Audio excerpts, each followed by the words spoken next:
এখন বাজে 11:15। সো এখন হচ্ছে আমাদের ঘুমানোর সময়। সো এই ঘুমানোর আগে আমরা বিভিন্ন কাজ করে থাকি। কেউ হয়তো মুভি দেখি, কেউ গান শুনি, কেউ হয়তো আমার মতো কিছু বই পড়ি, আর কেউ আছে তো কিছু, এটা তো স্বাভাবিক, তাই না?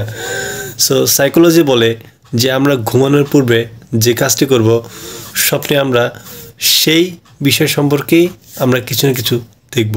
সো আমরা যদি কোনো ভালো কিছু নিয়ে বা ভালো কিছু একটা বিষয় নিয়ে ওই বিষয়ে যদি চিন্তা ভাবনা করি ঘুমানোর পূর্বে, তাহলে আমরা কিন্তু স্বপ্নে ওই বিষয়টা সম্পর্কে কিন্তু আমরা কিছু না কিছু হয়তো দেখব, বা ওই বিচার বিশ্লেষণমূলক কিছু একটা আমাদের মাথায় আইডিয়া হিসেবে কাজ করবে। আবার আমরা যদি নেগেটিভ বা একটা খারাপ জিনিস ঘুমানোর পূর্বে ওই কাজটা করি বা ওই বিষয়টা নিয়ে ভাবি বা ওই জিনিসটা দেখি, তাহলে আমাদের স্বপ্নের মাঝে ওই খারাপ জিনিস সম্বন্ধে বিভিন্ন আইডিয়া চলে আসবে। সো আমরা আসলে অবশ্যই যারা বুদ্ধিমান তারা কখনোই চাবো না যে আমরা স্বপ্নে কোনো খারাপ কিছু দেখি বা নেগেটিভিটি হোক, যাতে করে আমাদের হেলথের ওপর বা মেন্টালি কোনো স্ট্রেসের মধ্যে সম্মুখীন হয়। এই জন্য আমরা কী করবো? এই জন্য আমি যেটা সাজেস্ট করব যে আমরা প্রত্যেককেই ঘুমানোর পূর্বে অন্তত 20টা মিনিট যে কোনো জ্ঞানমূলক বই পড়ব। সো বইয়ের তো অনেক কিছু ভাগ আছে। কেউ পড়ে রোমান্টিক বই, কেউ পড়ে আবার গল্পের বই, কেউ পড়ে আবার ছোটোখাটো এগুলো বিষয় নিয়ে। তবে যে বইগুলো আমাদের জ্ঞান ভিত্তিক বা যে বইগুলো পড়লে আমাদের জ্ঞানের দুয়ার খুলে যাবে বা যে বইগুলো ভবিষ্যতে আমাদের অনেক কাজে লাগবে, আমরা কিন্তু সেই টাইপের বইগুলো আমাদের বেশি বেশি পড়া উচিত।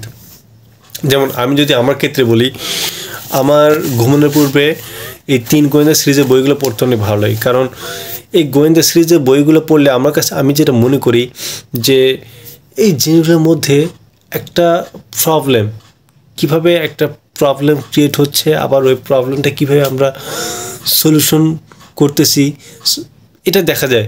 আমি যখন গল্পগুলো পড়ি তখন মনে হচ্ছে যে হ্যাঁ, আমি নিজেই প্রবলেমগুলো দেখতেছি এবং আমি নিজে প্রবলেমগুলো সলভ করতেছি। সো আমার মধ্যে একটা অন্যরকম একটা ফিলিংস কাজ করে যে আমি পারতেছি, আমি এত জটিল বড় বড় বিষয়গুলো নিয়ে কাজ করতে পারতেছি, এত বড় বড় আইডিয়া নিয়ে আমার মাথায় কাজ করতেছে। এটা আমার কনফিডেন্স লেভেলটাকে অনেক বাড়িয়ে দিচ্ছে। কারণ ভবিষ্যতে আমাকেও তো কোনো না কোনো কাজ করতে হবে, আমাকেও তো অনেক বড় বড় প্রজেক্ট হ্যান্ডেল করতে হবে। সো আমি মনে করি যে আমাদের প্রত্যেককেই ঘুমানোর পূর্বে বইয়ের যে কোনো একটা ভালো বইয়ের অন্তত 20 মিনিট পড়া উচিত। এবং আমরা প্রতিদিন যদি 20 মিনিট করে পড়ি, ভাবছেন যে 1 সপ্তাহ 1 মাস পর আমরা কত কিছু অর্জন করব, এবং এই জ্ঞান, এই অর্জনটা আমাদের ভবিষ্যতে কি পরিমাণ কাজে লাগবে সেটা আপনি 1টা মাস জাস্ট ইউজ করুন, দেখবেন আপনার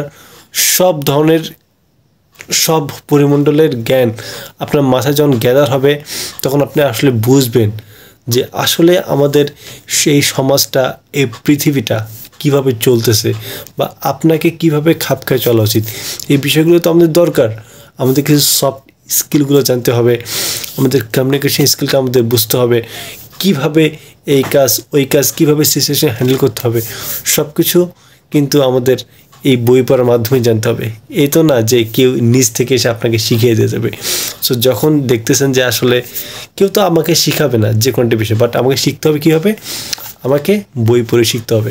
সো আমাদের প্রত্যেকেই ঘুমানোর পূর্বে একটা ভালো বই পড়তে হবে এবং পড়তে হবে।